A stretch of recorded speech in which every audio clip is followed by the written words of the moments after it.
Super hit తర్వాత వస్తున్నది ఒక ఫ్రెంచ్ ఫిల్మ్ అడాప్టేషను. మేజర్గా ఒక డైరెక్టర్గా ఒక టెక్నీషియన్గా సెకండ్ ఫిల్మ్ పార్ట్ 2 చేస్తున్నప్పుడు ఈ permutations and combination many sir many. ఒక్క మేజర్ అని చెప్పను, చాలా ఉన్నాయి. ఒక్కటైతే ఏం చెప్తానంటే, for me the excitement was golden generation స్టార్స్లో ఒక స్టార్తో ఒక న్యూ ఏజ్ సినిమా తీస్తున్నాం అనే ఒక ఎక్సైట్మెంట్ ఉండింది.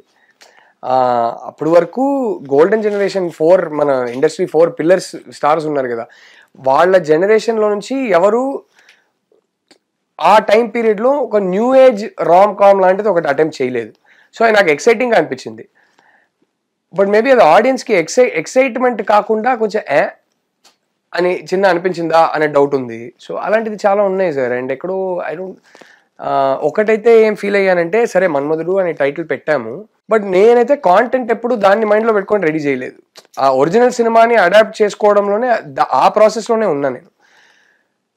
సో నాకేమనిపించిందంటే, ఫర్ ఎగ్జాంపుల్ మేము యాక్చువల్లీ తీసిన, మీరు ఆ కిస్ సీన్స్ చూస్తే ఎక్కడ క్లోజప్లు ఏం పెట్టలేదు నా దృష్టిలో అయితే. మేము ఎక్కడ వల్గర్గా తీయలేదు. ఆ ఒరిజినల్ సినిమాలో ఉన్నది అడాప్ట్ చేసుకున్నాం అంతే.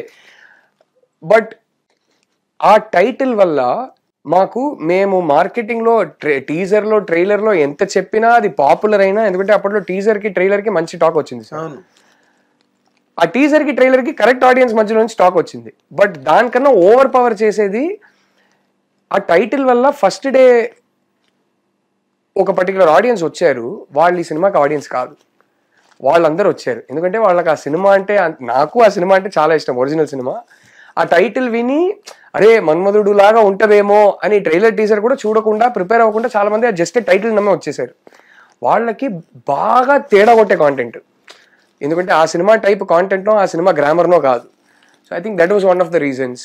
ఆ టైటిల్ వల్ల అని చెప్పట్లేదు, ఆ టైటిల్కి మేము కాంటెంట్ ఇంకా బెటర్గా టైలర్ చేసుకోవాల్సిందేమో, I don't know. But many learnings like this sir. అదే ఇప్పుడు తర్వాత రోజుల్లో, ఇప్పుడు నువ్వు యాక్టర్గా ఉన్నావు, యాక్టర్గా క్యారెక్టర్స్ చేసావు, డైరెక్ట్ చేసావు. ఈ జర్నీలో నీకు ఏది నీ గ్రోత్కి ఎక్కువగా కాంట్రిబ్యూట్ చేసింది, నీ గ్రోత్కి ఏది హెల్ప్ అయింది అంటే ఏం చెప్తావు రాహుల్? సార్ నా గ్రోత్ కన్నా నా డ్రీమ్, నా passion film making sir, acting కాదు.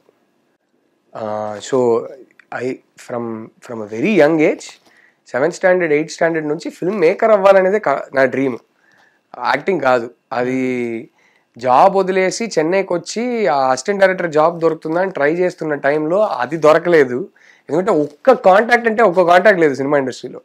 సో ఎవరో ఒకరు, ఈ కుర్రాడు ఉన్నాడు అసిస్టెంట్ డైరెక్టర్గా జాయిన్ అవ్వాలనుకుంటున్నాను, ఒక డైరెక్టర్కి చెప్పేవాళ్ళు, ఒక ప్రొడ్యూసర్ చెప్పేవాళ్ళు ఎవరు లేరు.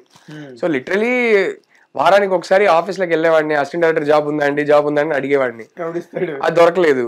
ఆ టైంలో యాక్టింగ్ అవకాశం దొరికింది, ఒక ఆడిషన్కి పిలిచారు, ఆ ఆడిషన్ క్రాక్ చేశాను, యాక్టర్ అయ్యాను. సో నాకేంటంటే ఎక్కడో జాబ్ టీ స్టాల్లో పట్టుకున్నారంటగా నేను. అది యాక్చువల్లీ బాంబేలో ఉన్నప్పుడు ఒక రెస్టారెంట్లో ఒకరు పట్టుకున్నారు సార్, ఈ లుక్కే కావాలి వచ్చి ఆడిషన్ చేస్తామని. సో బాంబేలో కొన్ని యాడ్స్ చేశారు సార్, నా జాబ్ మెయింటైన్ చేస్తూ. సో నా కండిషన్ ఏంటంటే, మీరు సండే షూట్ చేస్తారంటే వస్తా. సో చాలా యాడ్స్ పోయినాయి, because my full time job was important. Assistant brand మేనేజర్గా ఒక మీడియా కంపెనీలో పనిచేసేవాడిని. సో బాంబేలో చేసిన కొన్ని యాడ్స్లో ఏదో ఒక యాడ్ చూసి, ఇలా ఒక 7-8 యాడ్స్ చేశా పాకెట్ మనీ కోసం బాంబేలో. అప్పుడప్పుడు ఒక యాడ్ చూసి ఇంకో యాడ్ వచ్చింది అట్లా. అరే బాగా చేస్తున్నాడు కుర్రాడు అని చెప్పి కొన్ని యాడ్స్ వచ్చాయి. సో దాంట్లో ఒక యాడ్, ఒక తెలుగు యాడ్ చేసా, ఒక తమిళ యాడ్ చేసా, బాంబేలో షూట్ చేసిన యాడ్. సో దాంట్లో తమిళ యాడ్ చూసి, నా ఫస్ట్ సినిమా తమిళ్లో చేసిన సినిమా, హీరోగా చేసిన సినిమాకి వాళ్ళు కొత్త హీరో కావాలని వెతుకుతుంటే ఆ సినిమా కో డైరెక్టర్ యాడ్ చూశానమాట. సో యాడ్ చూసి నన్ను ఆడిషన్ పిలిచారు. సో ఆ ఆడిషన్ చేసా, క్రాక్ చేసా. ఏ రోల్ అన్నా హీరో రోల్ అన్నారు. సరే ఇంకా ఈ ఎంట్రీ దొరకట్లేదు, మనకు కావాల్సిన ఎంట్రీ దొరకట్లేదు, ఏదో ఒక ఎంట్రీ దొరుకుతుంది, ఇలా ఎంట్రీ ఇద్దామని చెప్పి యాక్టర్ అయిపోయావు సార్. ఫస్ట్ సినిమా అప్పుడు అలా హీరోగా చేశా. సో ఆ సినిమా చేశా, తమిళ్లో 3 సినిమాలు చేశా. 3 సినిమాలు చేసిన తర్వాత ఇలాగే ఎవరో ఒకరు చెప్పి, ఒక కుర్రాడు, కొత్త కుర్రాడు కావాలి, ఇలాంటి ఒక కుర్రాడు కావాలి, వాళ్ళ కోసం వెతుకుతున్నాను. నాతో కలిసి ఎంబీఏ చేసిన అమ్మాయి దీప్తి జస్తి అని ఇక్కడ హైదరాబాద్లో అప్పుడు మిర్చిలో స్టేషన్ హెడ్గా పనిచేసేది. సో